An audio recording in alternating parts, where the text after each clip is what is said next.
Folks, it's an absolute pleasure to welcome you here today to the Molecular Sciences Research Hub. As you mentioned, I'm the head of the Department of Chemistry here, and when I see so many of you here today from academia, from SMEs, industry, VC accelerators, entrepreneurs, I look back to when we were here 7 or 8 years ago thinking, look, we want to kickstart an innovation district. How can we achieve this? And there are a couple of words at the time we thought, we don't want to co-locate, we want to co-integrate. You can have people in buildings adjacent to each other who never talk. So to achieve that, I remember coming here about 7 years ago, meeting. At the time, there were about 10 or 20 SMEs dotted around the area and said, look, we're trying to move in as Imperial, how can we help? And the first person I spoke to said the words, don't ignore us. And I was like, wow, that's a bit of a powerful statement. And they said, what happens with universities is when someone comes and knocking, if it's a large industrial partner, the red carpet comes out, champagne glasses, how can we help? If it's a company that's spun out by a student or a professor and they knock on your door, red carpet comes out, no champagne glasses. If it's an SME or an industry partner who doesn't have a link to university for reasons of bandwidth, health and safety, admin, finance transfer, the drawbridge comes up and universities in general were kind of less helpful. That was the paradigm at the time, and I think that was very true. And we thought, we need to change this. And they said, look, if you can give us access to your equipment, your infrastructure, your talent pipelines, the expertise, and make that seamless, you can change our destiny. And that was really interesting because at the time, we'd gone through a 2-year consultation back at South Ken about where the molecular science is going. And the first thing we decided was nearly every challenge we need to solve required a combination of expertise, not individual PI groups, groups coming together with SMEs and industry to take on a challenge. The second thing is there was massive demand from industry to live in our spaces at scale. So the South Ken campus where I came from is amazing, but we can't absorb industry at scale. And we thought, they were saying joint PhDs, joint postdocs are great, but we want to have a squad of 6 or 7 people from our company in your building next door to your R&D researchers, so translation's quicker. We saw that AI was coming in, at a hurtling pace with machine learning, robotics, and we absorbed that. So we realized our vision for co-locating was exactly the same as the demand that was coming. But I think what was difficult at the time was saying that we want to do this is one thing, doing it is another. So if you've ever seen the film Field of Dreams, there's that expression that says, if you build it, they will come. That's the first part of the equation. The second part is how do you actually break down the barriers of admin, of health and safety? How do you get people in that building who are from industry who don't have to ask permission to do that every day? So that wasn't just a challenge for us. That's where I think the council were basically unique.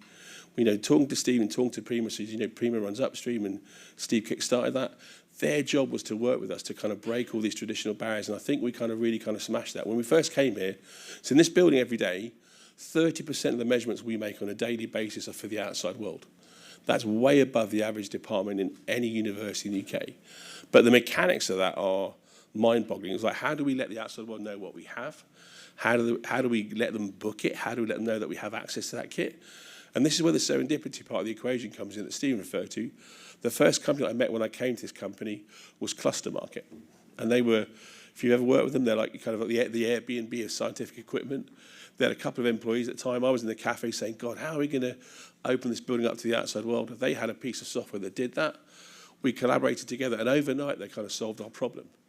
And and it's not just the measurements, it's the talent pipeline. So people want to be in this kind of an environment, both on the industry side, but on the academic side. When we came here, we were averaging about 600 applications a year for students undergraduate level. We average about 2,000 now. And that's because they want to be in an innovation ecosystem where their education is tied up with placement opportunities. As I said, 30% of what we do here is for the outside world, but that is also true of the UN and also kind of true of the iHub kind of buildings. They are open up for business. I'm not sure if Richard Broyd's here today from Scale Space, but I remember him saying to me once, Oscar, it really isn't the buildings. What's happened here is the trust between the communities, the co-ownership of the district. We meet every month, for example, through a thing called the Life Sciences Roundtable, where it's academia, it's local government, it's industry, it's SMEs, it's stakeholders, and we chart the course of what's happening in the district together. We don't make decisions as a university, and then Stephen makes a decision, then industry does, and we kind of meet and hope there's kind of consensus. We reach kind of consensus together. I think that's really quite different to most places in the UK. Everyone's got science parks. This is not a science park. I get really quite frustrated when I go to some science parks outside of town, and you've got a building there, a load of academics, you've got some SMEs there, and they look at each other through the windows going, if only, if only. In this building, it was a real trust issue, right? We have about 80 to 100 people who every day are not from the university, have free access to the building. They scan in and out, They hot desk in a desk, and as Steve was saying, you might have someone from an industry partner next to a student, next to a postdoc. And that's all based upon trust, but it engineers serendipity. They see connections that we don't kind of normally see. But from my point of view, this is what when I look at you folks here now, this is what we really hope to kind of generate. We've done this in about 7 years. And what's really exciting for me is we're just at the start of the journey. And when I look at where we might be in 7, 8 years to come, I'm kind of really kind of super excited. But in doing that, I just want to kind of, reiterate that point. It's because we're doing it as a partnership. I don't think there's, to spare his blushes, I do not think there's any other borough in the UK that operates a Hammersmith the way that Hammersmith and Fulham kind of does.